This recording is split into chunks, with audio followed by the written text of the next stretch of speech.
What's up, gentlemen? Welcome back to the channel. In this video, I'm going to break down a text conversation from a guy that left this post on Reddit. And the reason that I picked this post is because so many guys run into a similar problem as this guy does. Everything is going well up until this point, yeah?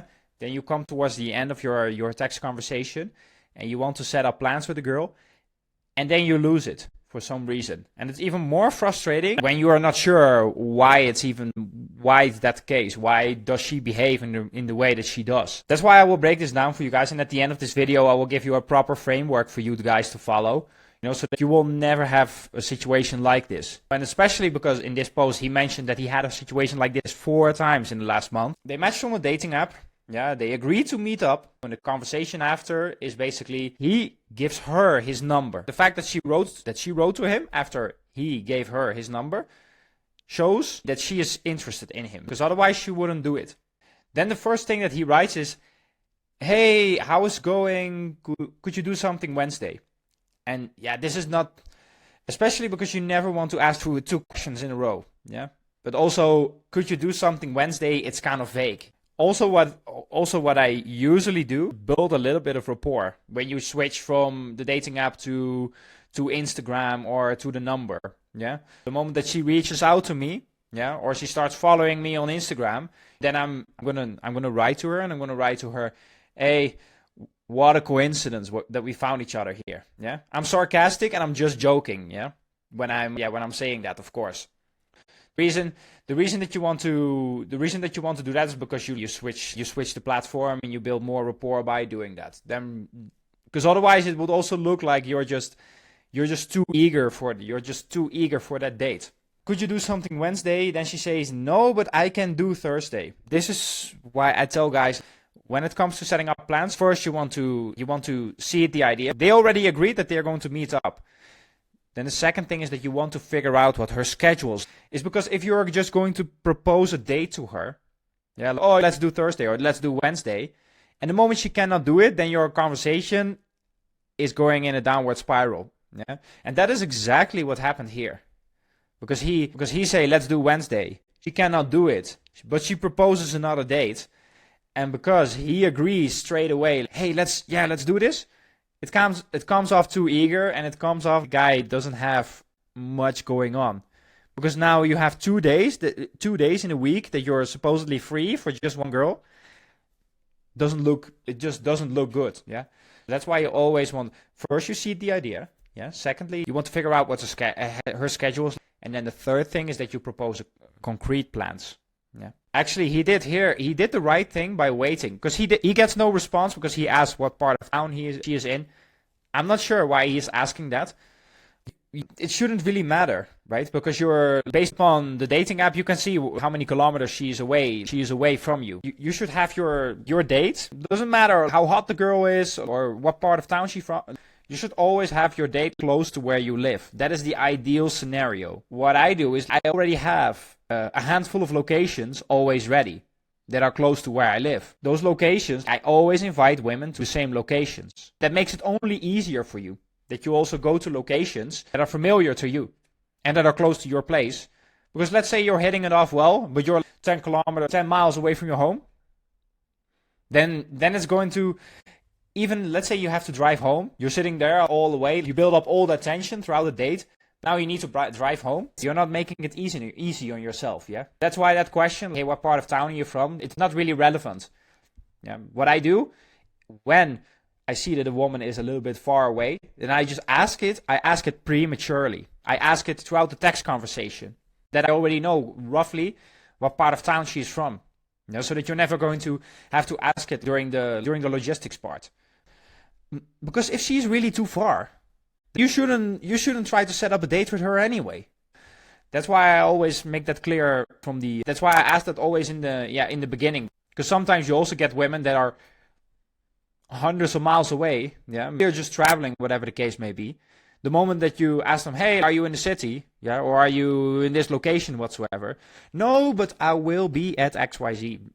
whatever the case may be. So that's why that question, what part of town are you from? You should already know it's for her. She's perfectly capable of going to the location that you have already picked for your dates. He did the right thing here by waiting for 2.5 days, but the way he follows up is a little bit of a problem, because he goes, hey, how's the weekend going? Any fun or exciting plans?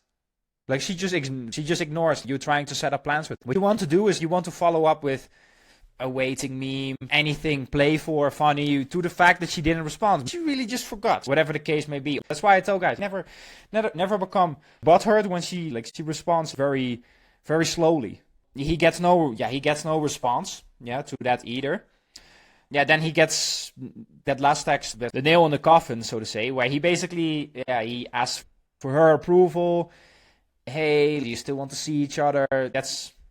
Are you still interested? Yeah, and then she says, yeah, I am no longer interested.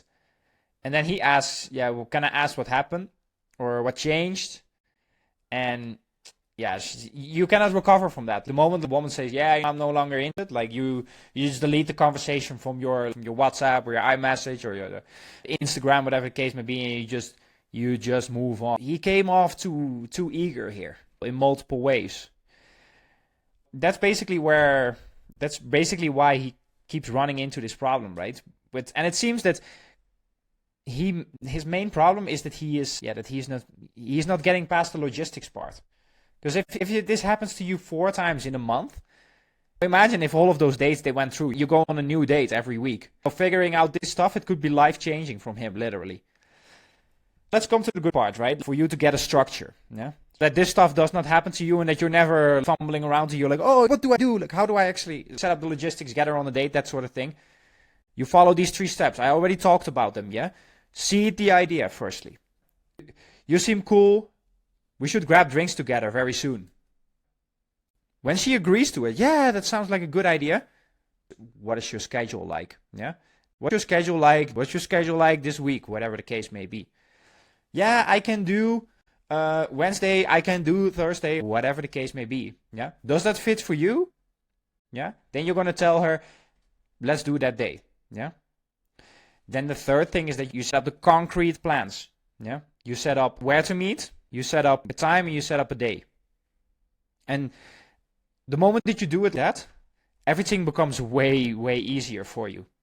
You're never going to get into these negative spirals, and you're also not going to come off too eager. Sometimes like a woman goes to, for example, at the 3rd step, you're going to set up the concrete plans and then she doesn't respond. Yeah, you're not going to change, hey, are we still on for that and that day? You just leave it. Yeah. What you're going to do is you will follow up a few days later. But especially if after you try to set up concrete plans, yeah, you're not going to chase her and become super eager and needy. You're going to wait multiple days, yeah, before you reach out to her again. And sometimes she will really just say, oh, yeah, sorry, I forgot about it, blah, blah, blah, blah. It's also often, it's a test when women do it. Yeah, especially along this part, setting up the logistics, women will test you to see how eager is this guy to actually meet me. And the moment that she sees, oh, well, this guy is a little bit too eager, he might be a little bit of he might come on too strong on the date and make me uncomfortable, then that's when she says, yeah, okay, screw it. Let's forget about this guy. But the moment that you're just, I'm totally fine if it happens. If it doesn't happen, I'm cool as well. Yeah, because I have other women in my inbox as well. Because that's also why I say, if at any of those stages she ghosts you or she does not respond, whatever, just wait multiple days, 2, 3, 4 days. Sometimes I wait even a week to send the follow-up text. Yeah, and then I send the follow-up text, and often I still get a date. Yeah? That's it, guys. If anyone has any suggestions or if you want more text breakdowns like these, then just let me know in the comments. That's it, guys. If you want personalized help in your dating life, yeah, and if you're really ready to take action and get your dating life sorted very quickly in the next few months, then press the link in the bio to this video. You can book a call with me, and then we can talk about how we are going to get the results that you want in your dating life in the next few months. Peace.